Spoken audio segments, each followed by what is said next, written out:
Welcome back to the latest episode of the Key and Mang audio experience. I'm your host, Mang. As always, joined by my fellow co-host, Key. Key, what's good? What's up, man? How are you? I'm good. How are you? I'm great. Can't complain. I'm excited. Look, I love it. I love it. Today, we got one of the top ACL gurus in the PT game who's on a mission to help ACLers turn their heartbreak stories into an epic success story, and who also co-founded a dope online community that's changing the student game that we both had the opportunity of being a part of and really helped us grow as students and at the time, future clinicians. Steph Allen. Steph, what's good? How are you guys? I'm excited to be here. Oh, we're good. Can't complain. But we like to start off the pod with a little bit of a origin story or background story. So could you tell us a little bit of how you got to this point where you're at right now? Oh, goodness. Okay. I'll give you the spark notes. So I originally started, I did a residency after school, went to Ithaca, stayed up there, did an ortho residency, was exposed to awesome stuff, including like pain science and some things that we aren't really, or at least during my undergrad and DPT program that we weren't really exposed to.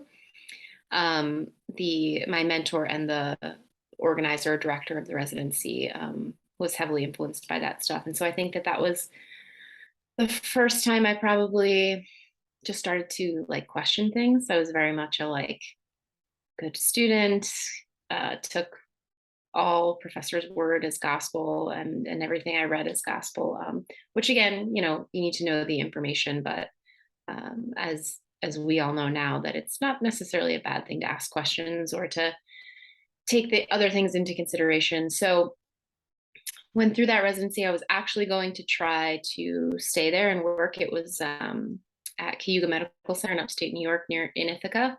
And they didn't at the time, because it's a not-for-profit, have a full-time board certified PT salary in their budget. So I kind of took a chance and did something spontaneous for like, the first ever time in my life, because that's not really my personality. And I did travel PT. So I did travel PT for almost 2 years. Really liked it at first, the first year and change. And then I think between the fact that when you're doing travel, you are a contractor, so you're contracted for certain hours and you do work a lot. Not that it's a bad thing. But I was becoming more and more interested in ACL rehab and was able to see a decent amount as far as post-ops go, because I was in a lot of different hospital systems doing travel PT. And I just started to get really disheartened / kind of mad at how poorly that particular injury, regardless of age, was really being managed. And it didn't seem to matter whether it was, like it was the same state to state, essentially. So started to really, really kind of dig in deeper, and then ended up here in Boston at Boston PT and Wellness, where I've been until a few months ago, and now doing my own virtual ACL rehab coaching. Again, that was more so just over the last 5 to 6 years, most of my caseload becoming that, and then realizing that my hands were tied in some capacity as far as treating that particular population in the clinic, and then ended up doing a crap ton of work outside the clinic as far as notes, writing programs for these people and athletes who ideally needed more than the 30 to 40 minutes that I had one-on-one with them in the clinic twice a week.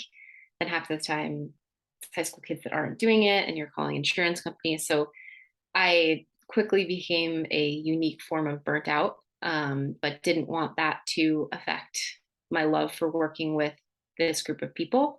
So I started to think outside the box a little bit as far as how could I continue to serve this population, learn more, and also potentially get compensated for extra time. And so that's how ACL Resolve was sort of born. And, I was still in the clinic for a little over a year part-time in doing that. And that's super helpful. You learn and try things out. And then here we are. We're gonna dive into there's a lot that you went into or kind Yeah, of sorry. preluded to, but I'm curious, did your own I know you posted about your own injury rehab like in the past, like the initial injury in high school. Was that an ACL tear also? Yes. So I tore my right ACL my senior year playing basketball. Um, and I got surgery, I think probably about 2 months after. Um, and I just didn't my surgeon and surgery was fine. It was great. But I think at the time, because that was 2007, so that was, 15 and change years ago, a lot has changed and also a lot hasn't changed, which can also potentially be part of what we talk about. But a lot has changed as far as rehab goes. And I just at the time didn't know. Again, I had applied to PT school and I was interested in it, but I didn't know anything really about it. And, even less so about the specifics of ACL rehab. So I didn't know what I was supposed to be doing. And looking back, it was, pretty standard as far as um, warming up on the bike, getting stim and ice at the end. There were Bosu balls involved, and I think I was running by like 9 or 10 weeks, which again isn't necessarily the worst thing. But at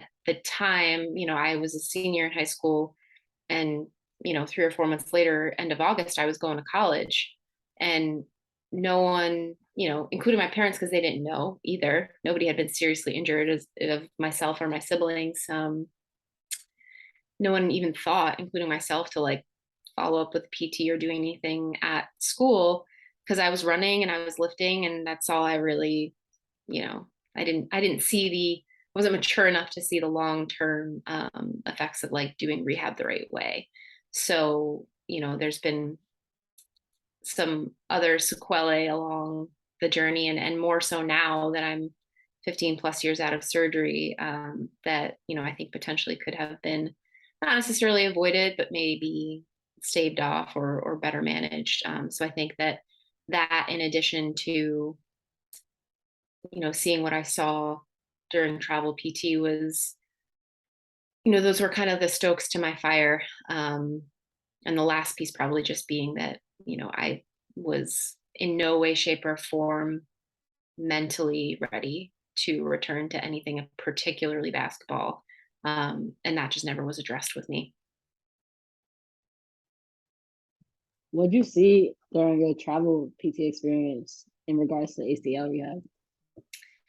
Um, a lot of the same gripes that you probably hear a bunch of us in the echo chamber talking about, but just a lot of getting to a certain point as far as range of motion, swelling, and walking, and then like I felt like there were these huge gaps between like the early stuff, even the early stuff not necessarily being like the foundational things like full range of motion, swelling, normal walking, and good quad control. Like those are literally the basics of early ACL rehab. And sometimes those weren't even reached. And then if they weren't reached, it didn't matter. They would get to a certain time point and they would just go on to the next thing. And the next thing was like proprioception and neuromuscular control, which now has been called into a little bit more question as far as like, you know, what are we actually doing with that? What does that actually mean? And are we skipping over the fact that we're not getting people strong enough?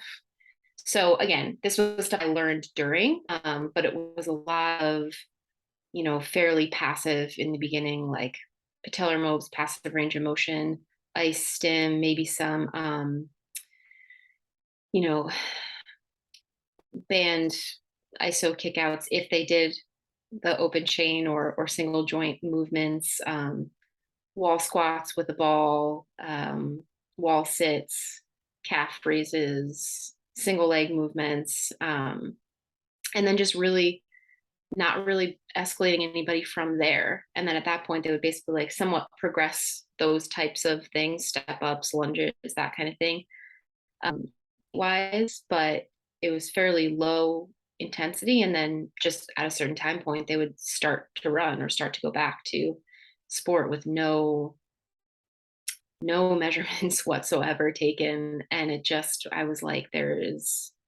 this is starting to make sense to me that re-injury rates are so high.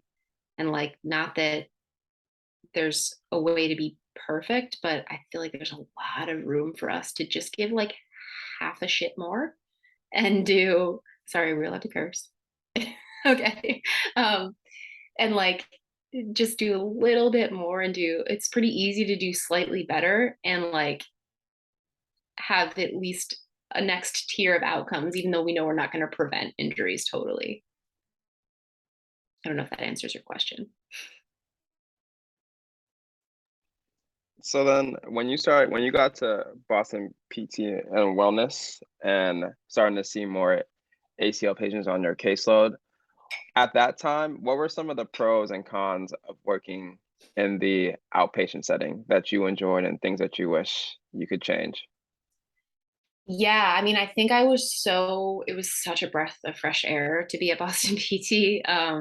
And before my caseload was built up, I did have that kind of like sweet spot, I guess, if there is one, of like amount of time that I would have with each person. But the one thing I think that I always threw out, even towards the end when more of my caseload was ACL and it just was a little bit too much as far as managing a 80+% caseload of full-time caseload of ACL rehab in the insurance model. Like even before then, I think that I would have loved to have maybe like even just 10 or 15 minutes more of one-on-one with that particular population, because at that time it was so obvious to me that that's what lights me up. So I think that although I knew, because we were always and still are super fortunate to have just like really amazing aides and help like staff, as far as being, who are more than qualified, as far, a lot of them were either exercise science students or PT students, invested in learning, and a lot of them already have a pretty good strength and conditioning background knowledge. So I felt super confident in that, like, even if I wasn't able to be with those particular patients for the entire time, that they were in good hands. And there was a plan, prior to, as far as what they were going to do.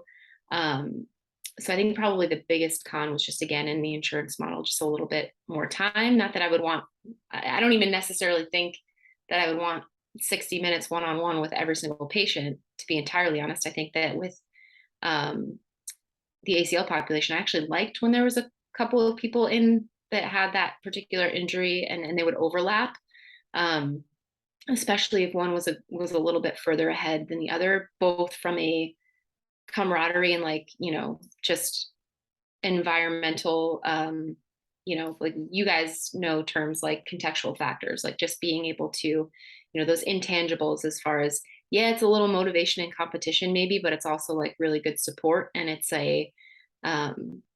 it normalizes the things that you're going through maybe early on, or if you're having a little bit of a setback, because said person that you see every week, once or twice a week, like they've been there, they had trouble, and now look at them. Like, so in all those senses, I think that Boston PT was a great environment for that type of collaborative and like open environment. But again, I do think that just time is always probably going to be what most PTs in an insurance model are going to say that they wish they had a little bit more of.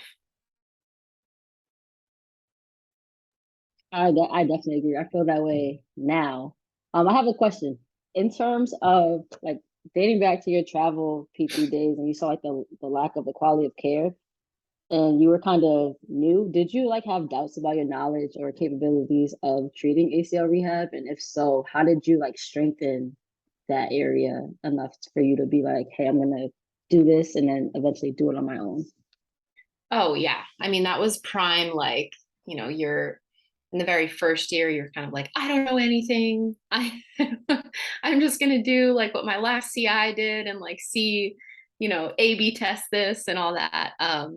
So it was like it was a little bit after that, but then I feel like you do hit, and maybe for everybody, but I feel like you do hit sort of like a coast period and like 2 or 3 years where you have a base level of comfort with certain things, or with like most general outpatient or sports ortho type things. That's the area that you're in. And then you start to see more things. Like, again, just the longer you're out, you see more outliers and more complicated cases and this and that. And so as you come across those things, every time, it never failed, I was like, oh my gosh, like I really don't know that much, or I don't, and again, we always know more than we think, but that's the one piece that, I don't like to throw the experience card, but that is the one piece that, like, the longer you're out and just the more stuff that you see that like goes wrong, to be entirely honest, whether it's at your hand or just in general cases that are mismanaged, or just a generally complicated case, whether it's ACL or not, it's just like, once you weather that storm with someone, then you learn so much through that. So that's one piece. And then I also just in general over the years have had amazing mentors, formal and informal. And there are now, like when I first graduated, there were not even close to the number of available resources, things like, R2P Academy and just Rehab to Perform in general, with the stuff they put out for ACL rehab is just insane. Like, there was none of that. So it was a lot of reading. It was a lot of talking to mentors. Eric Meda has always been, and PT Inquest has been something I've been listening to for, I don't even know how long now. I think they've been doing it for like 10 or 15 years. Not that long, but I think that, there's enough information there and enough, frequency of ACL type of literature review, that, a lot of times things that I would read came from there. They would list, him and JW would list a citation and I would read that, different blogs and everything. Chris Butler, I know you guys might not even know him, but he was a little bigger on Instagram in the beginning, and, specializes in ACL rehab. Ziad, who has Ignite Physio in California, and, now probably more recently in the last 3 to 5 years, like Laura Opsidal, Darren Miles, and John have been literally my, like, I feel like I wish I could just always have them in my back pocket because, I've been doing this for almost 10 years, but there are still times where you come across something and it's just like, am I crazy? Am I, like, is it, I think that sometimes. So I think that potentially is a area of comfort, hopefully for some just out, because it's, if you are continually trying to learn, then you should be coming across those situations even 10 plus years out where you're just like, I don't know about this. I just don't know if I don't know if I have all the tools for this. Like, you do, but it's, that will probably come up. So you've talked a little bit about your transition, your journey through going through an injury and then working as a travel therapist and working in the outpatient clinic. What would you say are like 2 to 3 of the top qualities that you needed to learn to get to the point that you're at right now? You mean more on the personal side? On the personal side, yeah. Yeah. That's a great question. I think the first and foremost for me was confidence. I think that it's still something that I really struggle with. If I'm being entirely honest, I think it's not my general nature. For context, basketball was my sport, and my dad doesn't listen to podcasts, but if he did, he would appreciate this. I used to get yelled at for saying sorry on the basketball court. Like, just everything was automatically like, my initial reaction, my gut instinct is to think, what did I do wrong? So that's been a huge thing. And I think that it was probably sparked during travel PT, because I really I was seeing enough things. I was talking to some of the coworkers that I worked with, and it was, I guess, obvious that, like, I cared a lot more than some of the other travel therapists that they had been used to working with, because you're a contractor. You go in and you're only going to be there for a month. Like, why care so much about what you're doing? It's probably just this psycho young grad.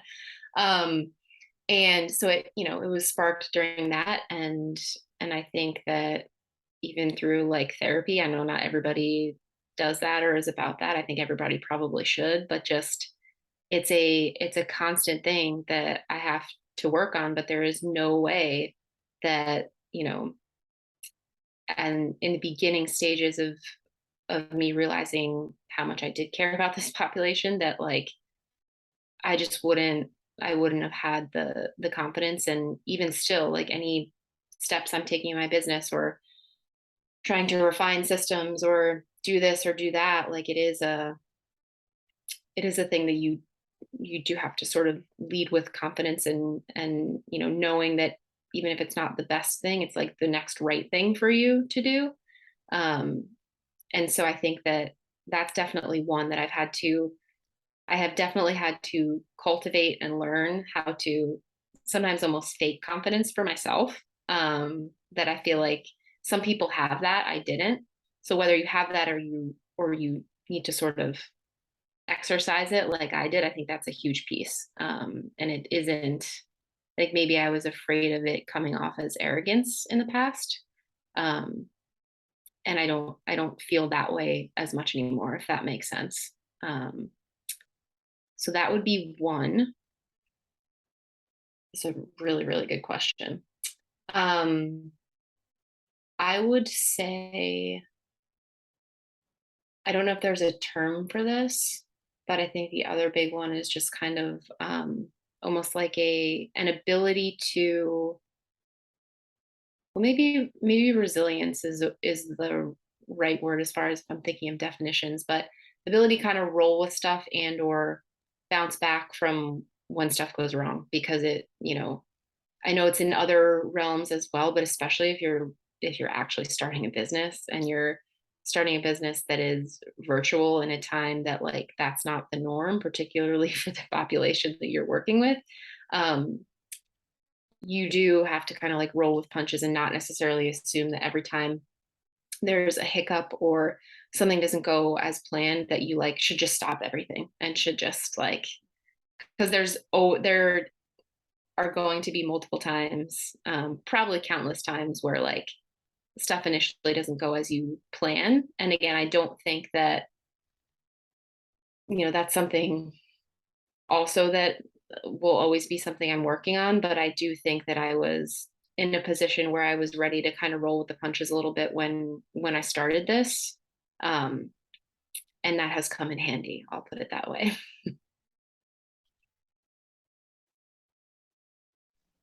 Now, I asked that question because I was thinking back to like when we first started and like, well, when I was in Level Up and thinking about the personal growth or personal development that you go through going through that curriculum. And I was just kind of curious on your end what that transformation looked like for you, and then how it led to Level Up like becoming a thing and like where those ideas started. So trying to transition that into that.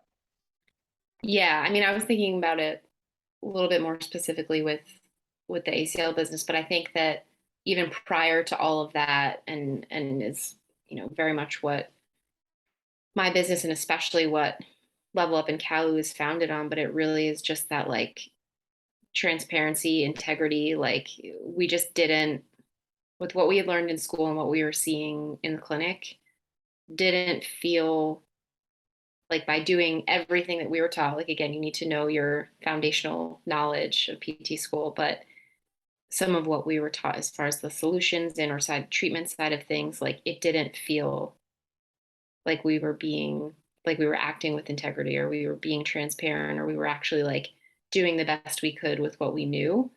And I think that is just, that's like 101 for me, essentially, is just like, I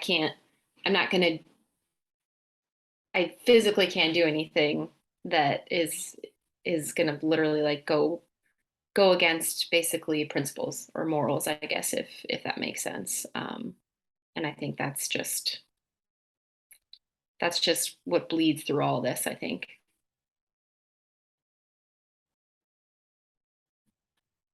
Can you talk about your experience with running that mentorship? And I know you provide a lot of value to like the people in it. What did that like do for you? Like how did that help you grow? Yeah, and I will also say that um, the visionary, other than us knowing that we need to do something, Zach is very much the visionary and the creative behind all of this, and even more so now that I have my own business. But it it was born more out of frustration from us. I mean, we had to do something. But what I don't think either of us realized was, and I, I can't speak for Zach, but I think he would agree with this, is just that um, how much it was and is needed, like just the feedback that we've gotten from people as far as like, I guess when we thought about the existential crisis that we went through a few years out of school, that you do kind of feel like you're on an island, like maybe it's just me. Um, but I think we realized how many people were going through that same sort of crisis and like not necessarily having anywhere to turn, I guess you will, if you will, as far as like trying to then initiate the know better, do better type of action steps. And then also just I don't think we anticipated the trickle down effect of it, as far as like, random like full circle moments of somebody who maybe we went to school is now, a CI for somebody who went through it, and then introduced them to it, or whatever it was. So it's been really cool. And I think as far as what it's done for me and for us has just been like a serious light in our life, and just like a um also validation. I think, like it brings us a ton of joy that I don't think we anticipated, but it's also like, okay, so we weren't crazy and thinking that this was an issue. And it's also, I think the last piece is that it brought us to people that I don't think we would have met otherwise. You know, Social media is funny in that way. It's not actually my favorite thing in the world. It's not, I'm introverted at baseline, and it's not, you know, it's almost like a necessary evil in my mind, even though I know it can do really good things. So I think that, especially for me, that piece was unexpected and, happily welcomed, because we've met some really freaking cool people, including you guys. Were there any lessons that from building Level Up with Zach and the clinical athlete crew, in terms of when you had to open your own business or went fully online with your own business? Yeah, absolutely. I think it was slightly different because we always had even before we merged with Clinical Athlete, there was always a team, even though there was only like 3 or 4 of us. Ourselves and Frank and Cedric, the other co-founders. We started working with Zach Hanna for graphic design early on. He's just been amazing. He gets it. He wants to be a part of our mission, and it shows. So there was always a small team, and I think that was one slight difference between Level Up and Kalu and ACL Resolve, because other than now, I have a couple of people helping out and a virtual assistant. It was for the majority of the first year just me. So, and the just me, the whole entity of ACL Resolve was also working like 20 hours a week in the clinic. Um, so it was interesting in that sense that I'm not really sure that there was anything that could have prepared me for that part. But I do think that, especially as I start to bring people on, knowing that there needs to be kind of like, ideally, a mission and clear roles for all people that obviously are, open to evolving and changing, but trying to have as close to like an SOP or a standard operating procedure for like most positions, roles, or like things that you basically business related tasks, whether that's in the department of like client fulfillment or like finances or um, media marketing, that kind of thing, like all of those things, instead of it just being, like anything else, there has to be some sort of organization that again can evolve and change, but that there needs to be at least like an MVP of all of those sort of things. So I think that was super helpful for me. Um, to have learned from already working with them. And then again, of course, like I'm a part of Honey Badger Project, and they give you so many tools. It's stupid the amount of support and tools that they give you. So it's like, I think the combination of both of those things, I felt like I had enough of a, again, an MVP version of what needed to happen on the organization side, at least for the initial, iteration and launch of the business itself. Can you talk about your experience, like mentally, with dealing with working like a full-time job and trying to get to the point where you can drop down to 20 hours a week with like your 9 to 5 and then eventually transition to full-time ACL resolve? And like, how do you deal with like making sure you're good mentally and keeping up with like your routines and like just making sure you're good mentally? Yeah, I think there was definitely a little bit of a hairy time when I was part-time and when my client roster was building a little bit. Because again, you do have initial systems, but like with any growth, even though I'm still a small business, it's those systems need to be robust enough for a certain size. And of course they weren't, because I hadn't been that size yet. But so it was definitely tough. There was a period of time where I felt some small degree of overwhelm, like all the time. And it's interesting because I know that probably sounds like the worst thing in the world, or like just that I traded one form of overwhelm in the clinic for self-employed overwhelm, and it's not exactly that, because were things that I was doing on my time, getting compensated for it, with a particular niche population that was, either had sought me out specifically, had been referred, or through social media had come to me. So it was closer to a match made in heaven versus just getting someone randomly who got sent from their doctor, sort of thing. So I think there were a few other pieces that made, even though it was an overwhelming time or a stressful time, it made it still, at the end of the day, I could reflect and be like, this is what I need and want to be doing, which wasn't always the case as far as being in the clinic full time. So I think that I started to learn, and again, have a mental health professional, so I would advocate for that for anybody, but I started to really have to think about making sure that in my week, especially when a lot of, if you start to have free time pop up, a lot of us type A type people will just work in that free time because there's always something that you're going to be able to do. So that was the first thing that I had to nix and make sure that there was legitimately time scheduled in that was for, going for runs and lifting when I wanted to, walking the dog, doing stuff with Zach once or twice a week, and like, all that stuff in first, like those being some of the actual big rocks. And then having designated time for correspondence with clients, because the other thing was as soon as I would get a message, would be answering it. And so I have to, and that's still something I really have to like, because you see them come in, it's you can't really like, you can turn notifications off, but if you're in the app doing programming, you can see. So there's constraints, I think, that have to be put on it. So those are all more on the like probably tactical side of things and stuff that comes up. But I also like to circle back to the positives when I can, because I think our brains are very good at, and it's probably adaptive to think of negatives or what things still have to be done or what you haven't done. And it has been a pretty empowering experience as well. Because again, if you had asked me like 3 or 4 years ago that I would be doing this, I'd be like, yeah, okay.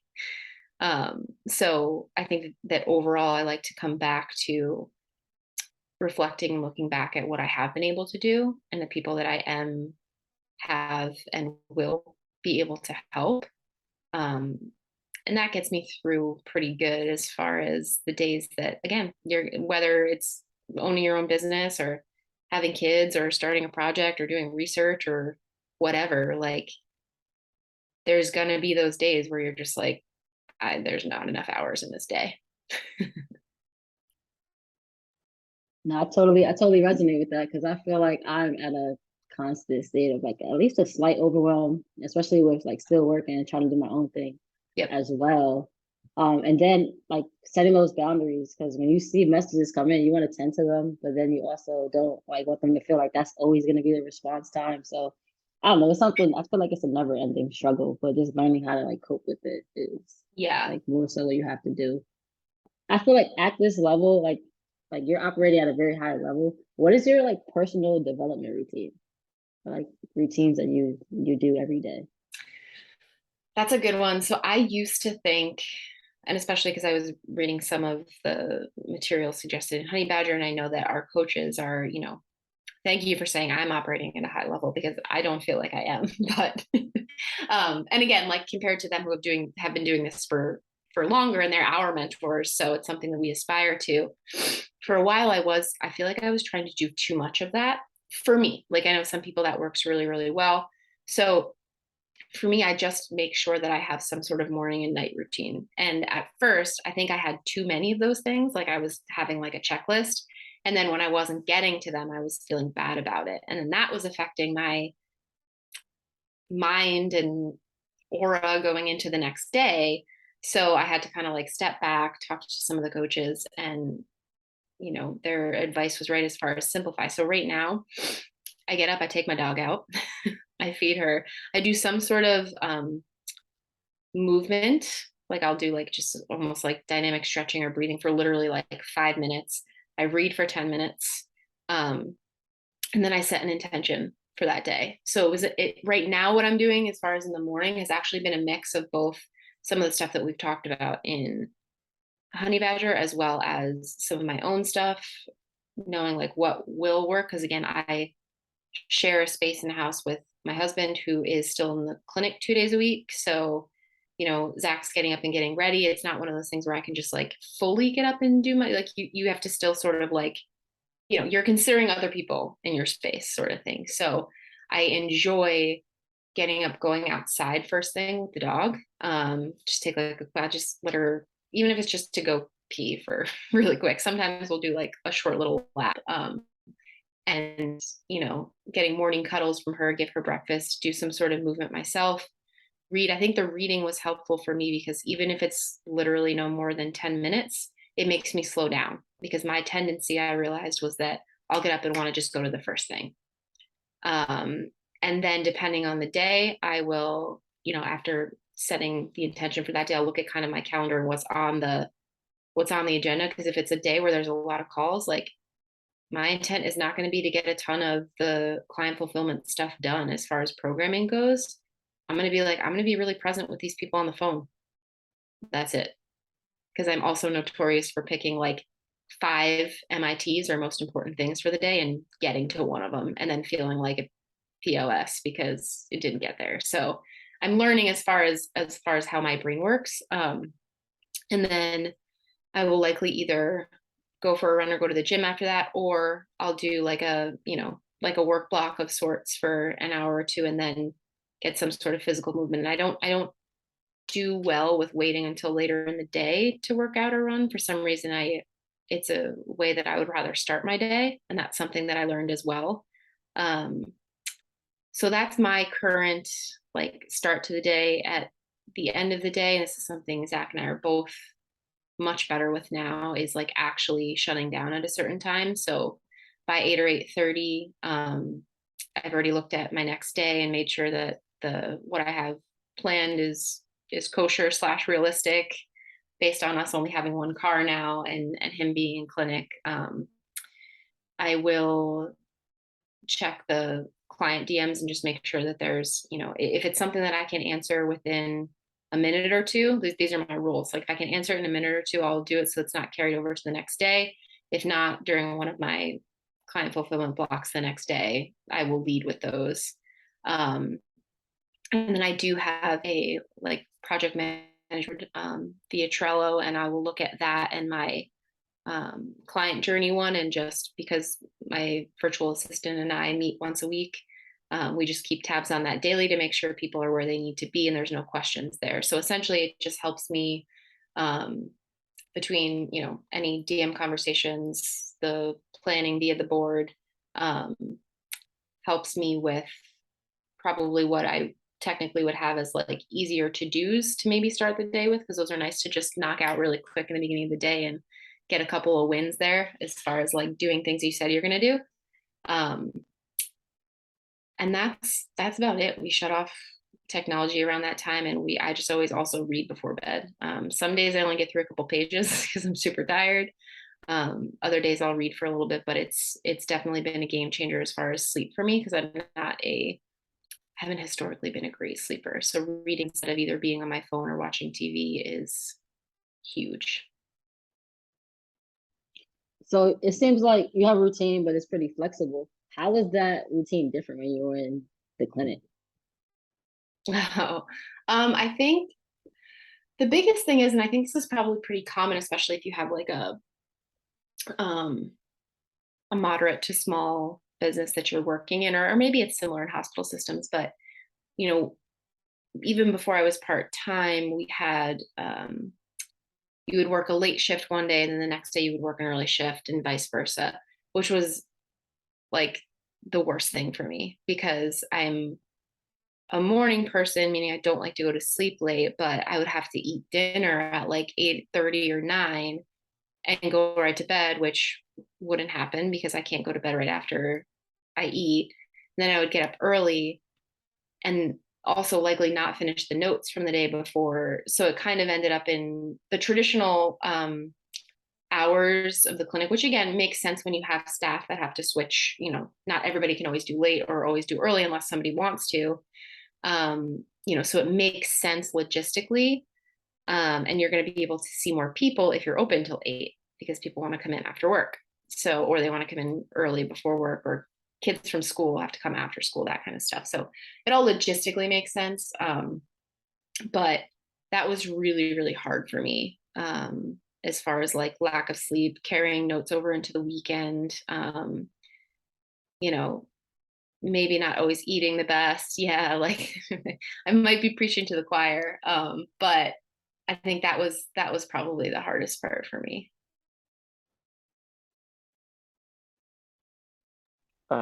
Taking notes home on the weekend. That's the bane of my existence. Yeah. I hate it so much. Yeah. But I had a quick question.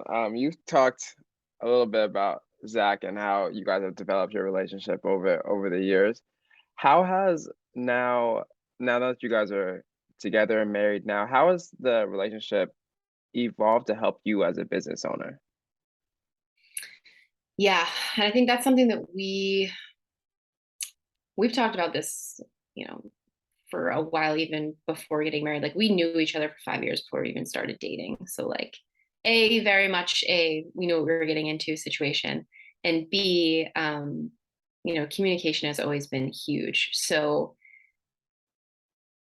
when I was thinking about it, he was 100% like, no doubt you should do it. Like I was the one that had all the doubts, of course.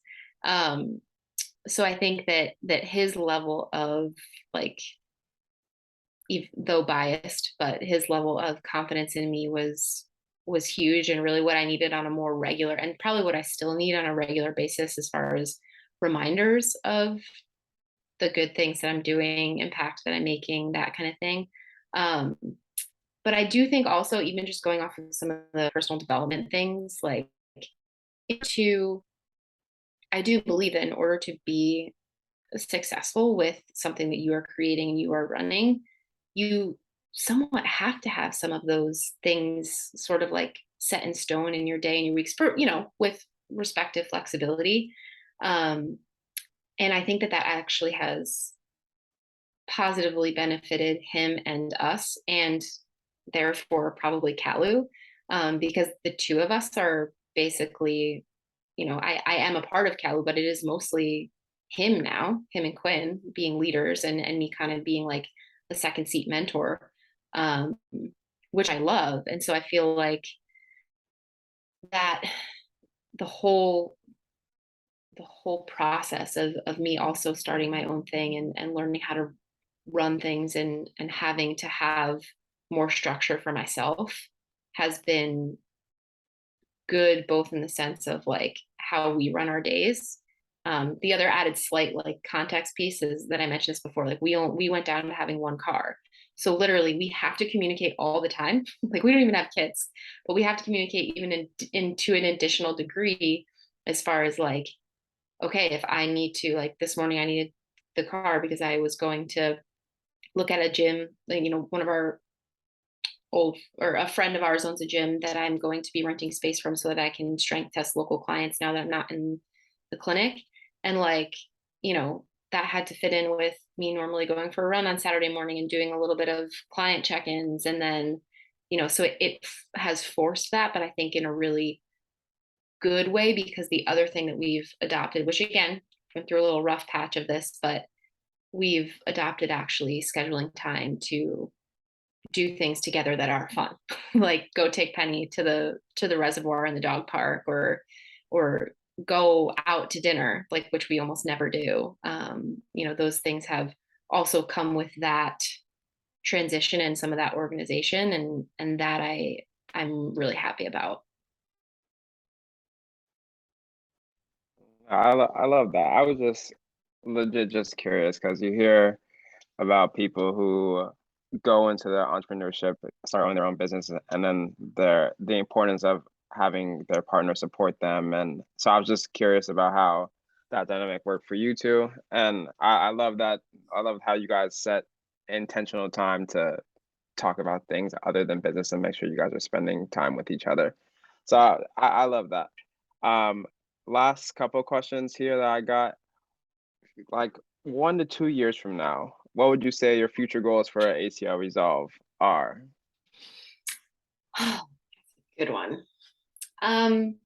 So I might lengthen the 1 to 2 year.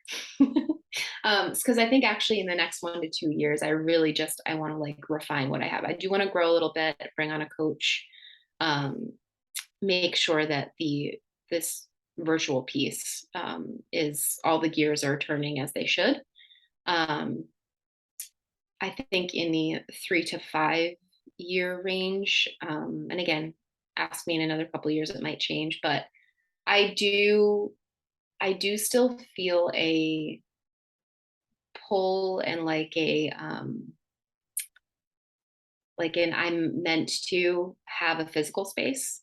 I just, I literally have like dreams and fantasies about having like an isokinetic machine and a place that is like literally like just a haven for people who've had this injury. Even if they just want to come for a consult and testing, like, have all the options. So love and very much believe in the virtual side of things, and really want to build that as like the base to afford me the opportunity to explore having a physical space, and then be able to run like a true hybrid um, setup there with, staff, coaches, ideally an educational piece or some sort of mentorship as well. But those are all my like big audacious goals right now. They're not necessarily in the, okay, boots on the ground, we're going to make this happen yet. Those are still in the wishing state. What about goals for you, like outside of business? Like, are there things that you're like looking to venture into outside of like I guess like ACL Resolve business? Yeah. So, I definitely want to be a parent. And I'm 33. So, for being totally real, that probably needs to happen in the next few years. It is one of those things where it's something I've always felt meant to do. Like, it's something that to me, as much as ACL Resolve and Level Up and Kalu and Penny are our babies. I think, literally your best work can be who you raise, because the concept to me of literally just having this child as a blank slate that you are just, with obviously some nature and nurture stuff in there, but that you are really able to help shape and guide, and like hopefully they end up having a really great impact on the world. Like to me, that's, I can do whatever I want to do in business, but like that would be my best accomplishment. So if we're being totally honest, that's part of it. Goals for myself and for Zach. It's hard to think beyond my business right now, if I'm being totally honest, but I do, the next big thing for me, other than the work that we're doing, that's kind of like my love, is like running and just like lifting, healthy lifestyle type thing. And even though I do have some things going on with my own knee post-op 15 years, but I do want to run one marathon. So ideally, I am getting some scar tissue removal in November. And then ideally next spring, I want to shoot for marathon. I've done a couple of halves. I don't feel like, and again, ask me after it, maybe I'll change my mind, but I don't feel necessarily like I'm the type of person that wants to do multiple. It's just something that I've always just wanted to do. I wanted to just challenge myself and do that one thing. Like I did it with a powerlifting meet, I'm long and lanky and just never really lifted super heavy before like 5 years ago. And so one year I just basically only power lifted, worked with Kevin Can and Precision Powerlifting Systems, amazing experience and people. And for that entire year, I maybe ran like once a month and did a powerlifting meet. And I was like, cool, didn't know my body could do that. And then like, so that and a marathon have been just kind of like, for lack of better words, like a bucket list thing or item. So that's those are probably on the closest on the horizon. I like it. All right, we gotta check back in and see where we're at in a couple months here. Yeah.